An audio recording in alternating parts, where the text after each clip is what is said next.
So he sends me pictures of right where Charlie was murdered. And he says, we need to put pavers in this place. We don't have a whole lot of answers.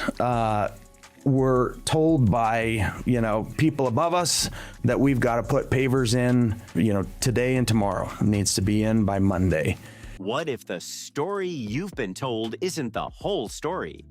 New claims, witness accounts, and controversial allegations are reigniting debate surrounding the death of Charlie Kirk. And some people believe the unanswered questions are only getting bigger. From reports about changes made at the scene shortly after the incident to disputes over key pieces of evidence, security procedures, and conflicting public statements, a growing number of voices are challenging the official narrative. They had taken out about 10 inches of the dirt around the whole place, right? Right now you can see where the pavers are. Everything under that, probably 10 inches had been excavated. Meanwhile, others argue that many of these claims are based on speculation and that the facts are being misrepresented. In this video, we'll break down the latest allegations, examine the statements made by witnesses and public figures, and look at why these developments are generating so much discussion online. We'll separate confirmed information from claims and explore the questions that continue to divide those following this story. Stay with us until the end, because some of the details we'll cover have sparked intense reactions and raised new questions that many believe still need answers. Let's get into it. We're about to leave. We finally got access to the car again. And Erika was asking for a necklace that Charlie was wearing. It's a cross necklace and had some medallions on it. And when I went into the back seat of that car, I pulled my bag out, and that necklace was attached somehow, just kind of draped over the bag. So I gave it to Mikey, and I said, Mikey, I want you to give this to Erika. It was a comfort to her. Explosive new claims have surfaced in the Charlie Kirk investigation, and they're getting a lot of attention. A local landscaper says he was hired just 24 hours after Charlie's body was found to work at the scene at Utah Valley University. Dan Morrell, a contractor with a shop in Provo located only a couple of miles from UVU, says the events of September 10th left him stunned, just like many others who first heard about the news online. According to Morrell, he later received a call from another contractor who told him that people higher up the chain needed his crew for a job connected to the location where Charlie died. Believing he was simply helping out his community during a difficult moment, he agreed to take the work and headed over with his team. Yeah, that was actually a necklace that Erika gave Charlie when they were dating. And she said, well, you're a Christian, why don't you wear a cross? And he said, I don't know, I'm not a jewelry guy. And something happened where he was pressed and he felt the weight of the world on him, and he put that cross on, and he never took it off again until he was assassinated. And the people caring for him ripped it off as they tried to save his life. And Erika has it on her all times now. But when they arrived about an hour and a half later, Morrell says the scene looked very different than he expected. He claims the ground had already been dug out roughly 10 inches deep, and his crew was instructed to install pavers in the area. At first, sources familiar with the situation claimed that investigators dug up the ground in an effort to recover possible bullet fragments and other evidence connected to the case. However, as more information has surfaced, critics have started raising serious questions about how the scene was handled. Next day, right on September 11th, immediately following UVU, his next event, which was for some reason barely publicized, was to take place at Charis Bible College. September 11th. We broke the story, actually. We also broke a story that a security plan was not put in place for that event, which is remarkable. And Brian Harpole has all but confirmed our reporting in his court filing against me. Look at what he wrote regarding Charis Bible. He said, according to Owens' supposed tipster, there was, quote, no security plan in place at Charis Bible College, claiming that it was odd that Harpole's team planned Kirk's security strategy for Utah Valley University 2 weeks in advance, but failed to contact the chief of police for Woodland, Colorado to plan security for Charis Bible College. Some observers argue that certain decisions made by investigators and public officials created the appearance of a rushed cleanup rather than a careful investigation. These concerns have fueled ongoing debate, with some claiming that the work performed by Dan Morell's crew became one of the final steps in changing the area after the incident. According to various accounts, chairs and other equipment were reportedly moved shortly after the event. Witnesses and other individuals were allegedly able to walk through parts of the scene, and some reports even claim that items were taken as keepsakes before the area was fully secured. Questions have also been raised about tents, chairs. The consequences of me being right is that there is a multi-agency cover-up to frame Tyler Robinson. Why? Because he then supposedly, an hour and a half after that Miranda recording, if I'm right, the Miranda reading, he supposedly confessed to his buddies on Discord. And if I'm right, who the hell wrote that Discord message? Who wrote it? Did Tyler Robinson write that Discord message? And if Tyler didn't write that Discord message and someone faked it, why? Why did they fake the Discord message? And if they faked the Discord message, did they fake the text messages? Well, we can't know because they're not going to introduce the forensic evidence of this. They're just going to introduce the screenshot. Tables and other materials that were present at the location, with some critics saying their handling remains unclear. Another frequently discussed claim involves a camera positioned inside a tent that reportedly captured a rear view of where Charlie was seated, which some sources say was removed soon afterward. Sources have also raised questions about a necklace Charlie was reportedly wearing that day. According to some accounts, the necklace was believed by certain individuals to be connected to key questions surrounding the incident. Yet critics claim it was not immediately logged or preserved as evidence. Those claims have drawn attention because Frank Turek previously stated that law enforcement officials were searching for the necklace. Another detail that has fueled discussion involves reports that Erika allegedly asked about the necklace soon after Charlie's body was brought in. What happened to Charlie Kirk? Can I just ask you to pause on the Charlie Kirk because it upsets me to hear what you're saying, to be reminded that he was murdered, but also to hear you confirm.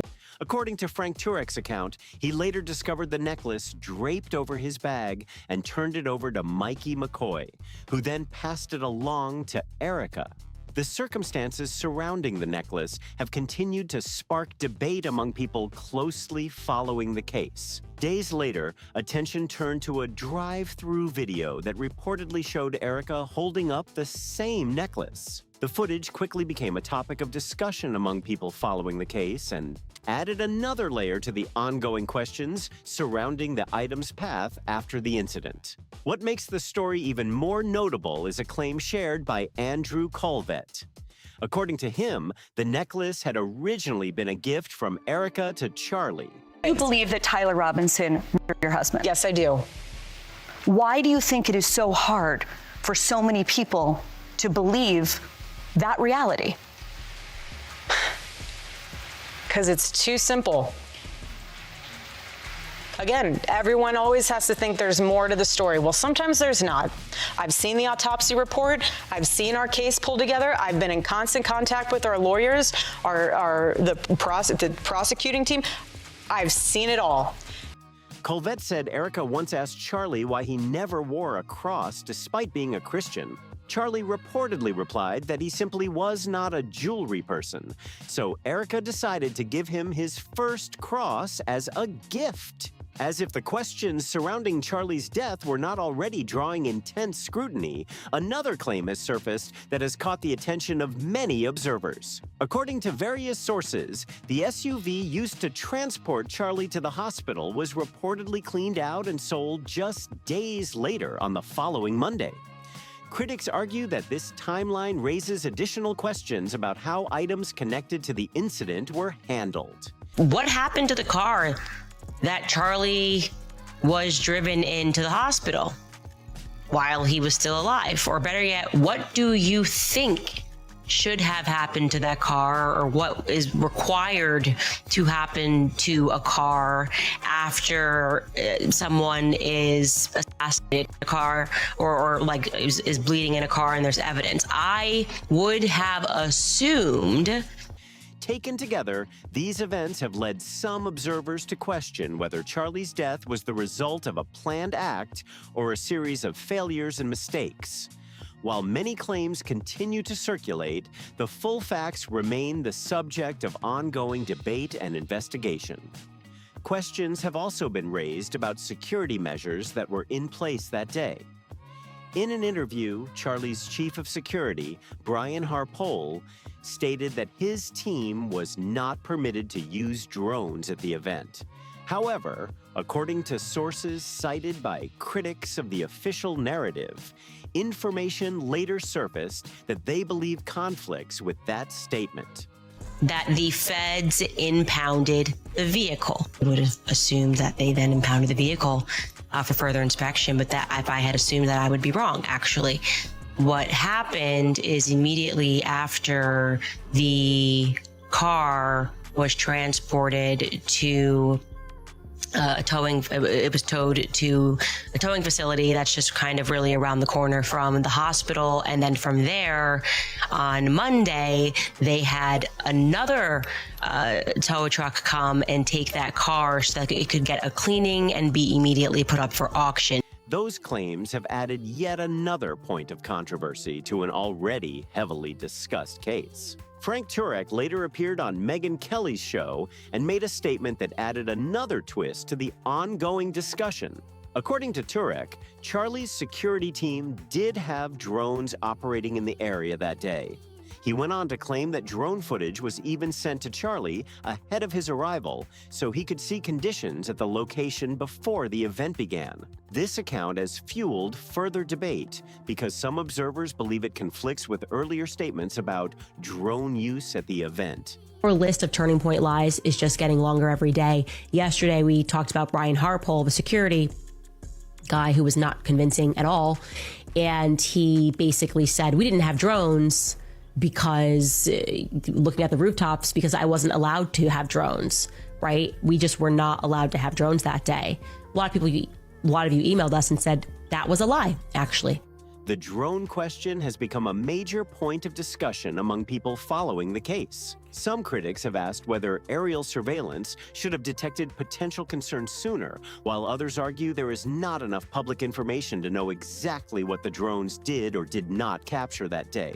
Because many details remain disputed, these questions continue to fuel speculation. Another issue that has drawn attention involves preparations for a separate event that was reportedly scheduled for the following day.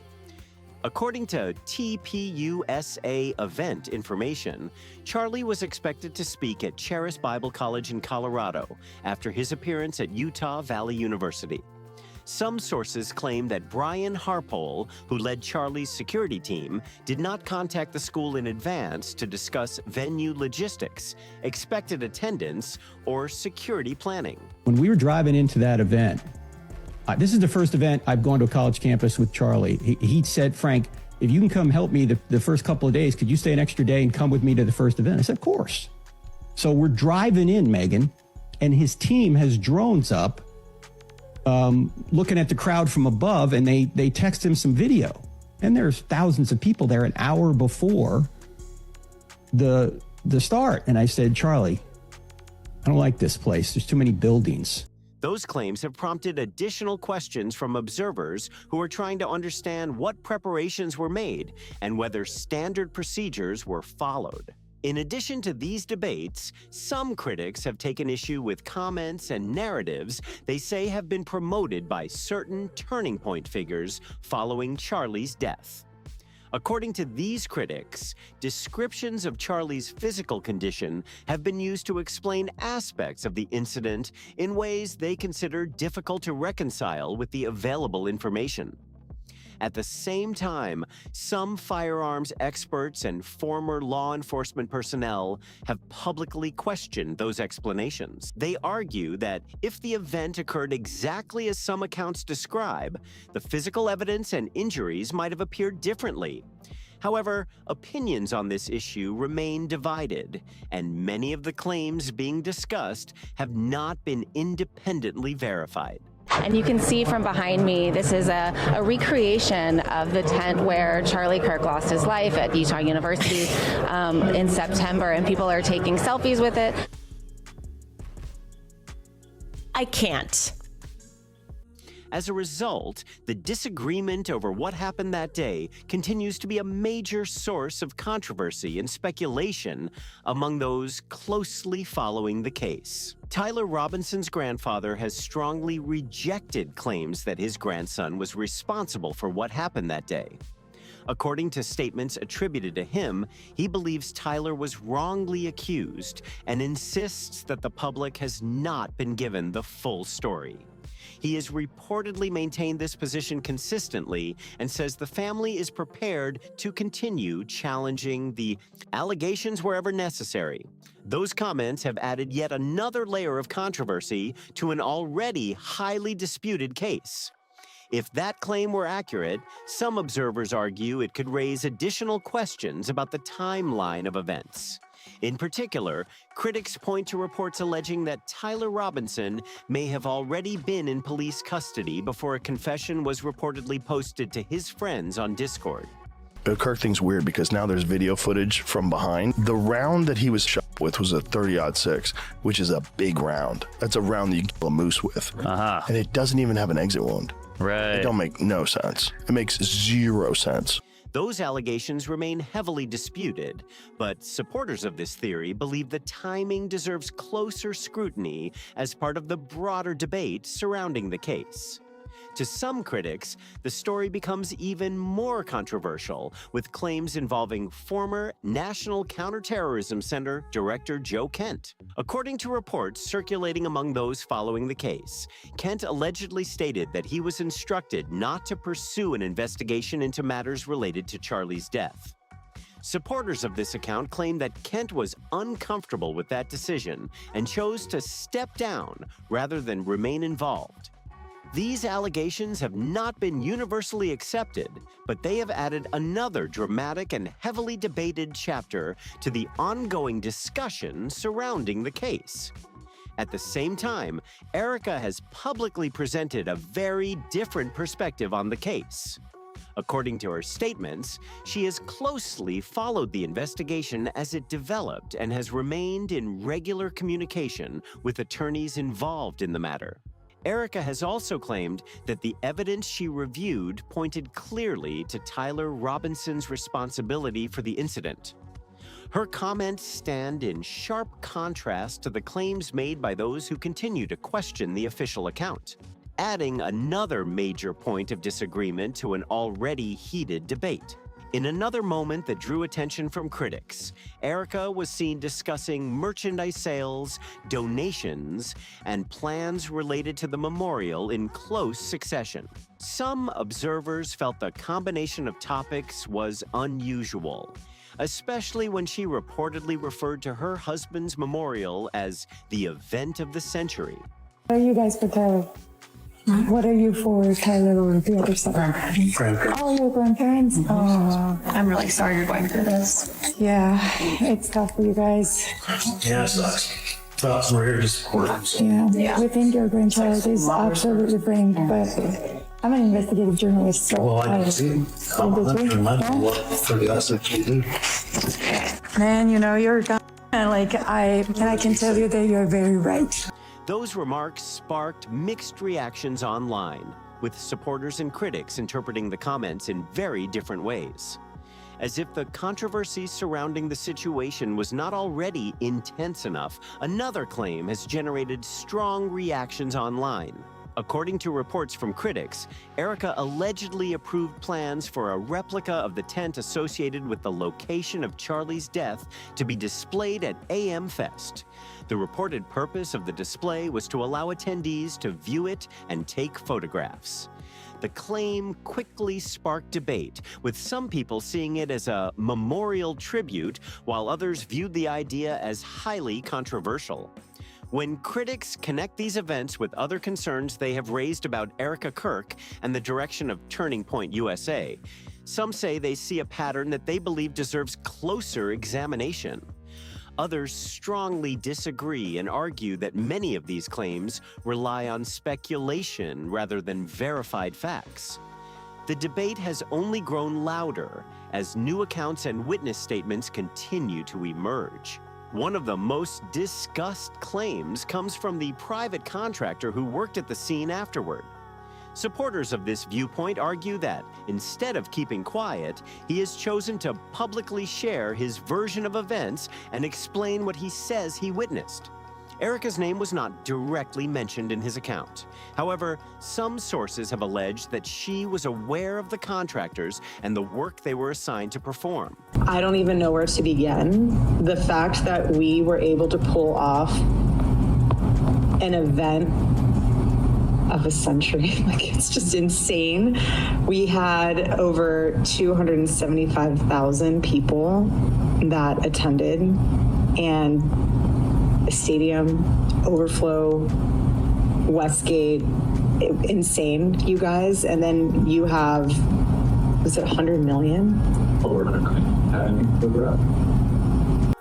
Those allegations remain unproven, and additional information is still being gathered. Among people who have followed the story closely, the paving work remains one of the most controversial points. Some commentators have described it as a major red flag and questioned why changes to the area occurred so soon after the incident. Others have pointed to reported FBI involvement and argued that the circumstances deserve further clarification. These concerns continue to fuel discussion, although many key details remain disputed and have not been independently confirmed. At this point, the conversation is far from over, and people on all sides continue to debate what these claims, reports, and opinions might mean. We want to hear your perspective on the information presented and the questions that have been raised throughout this story. So share your thoughts in the comments below.